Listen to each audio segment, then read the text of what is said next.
सवाल है कि दो कंसेंट्रिक सर्कल्स हैं जिनका रेडियस 13 और 5 है। लेंथ आपको बताना है कॉर्ड का लार्जर सर्कल का जो कि स्मॉलर सर्कल को टच करेगा। इसका आंसर 24 सेंटीमीटर है। आप इसको बहुत सरलता से लगा सकते हैं अगर आपने इसको एक बार पहले कर रखा है।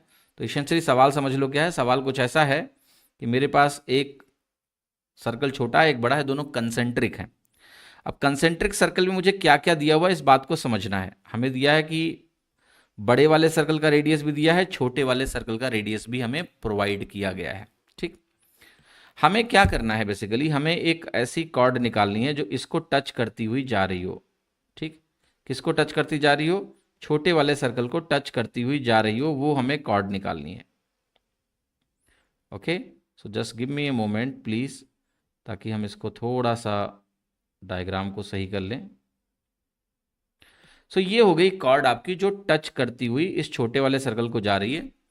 अब आप मुझे खुद बताइए कि अगर मैं इस पॉइंट को यहां से ज्वाइन करूंगा तो क्या ये 90 डिग्री का कोण बनेगा? यस। क्या छोटे वाले सर्कल का रेडियस 5 है? क्या बड़े वाले सर्कल का रेडियस 13 है?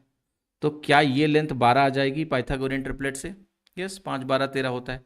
और ये 12 हुई तो ये भी 12 ही होगा, प्रॉपर्टी ऑफ द सर्कल।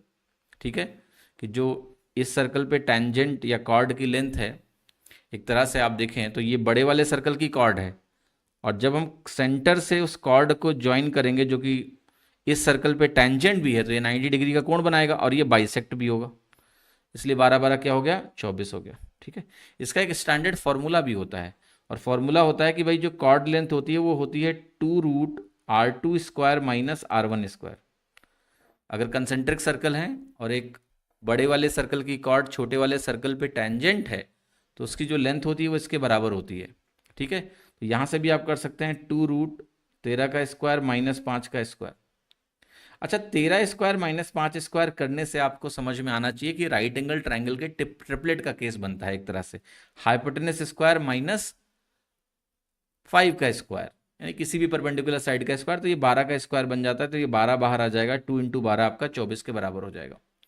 तो आंसर आपका क्या हो गया? Simply A option, which is 24। तो आप फॉर्मूला भी ध्यान रखिए, और एक बार ये केस क्लियर हो गया तो अगले बार इस सवाल को आप ऐसे नहीं करोगे। आप, मैं डायग्राम इसलिए बनाया कि आप ये डायग्राम विजुलाइज कर लोगे तुरंत ही कि भाई 13 होता है यहाँ, 5 होता है यहाँ, तो ये 12 हो जाता है, 12 दूना 24 आंसर हो जाता है, जैसे मैंने मार्क किया था आंसर।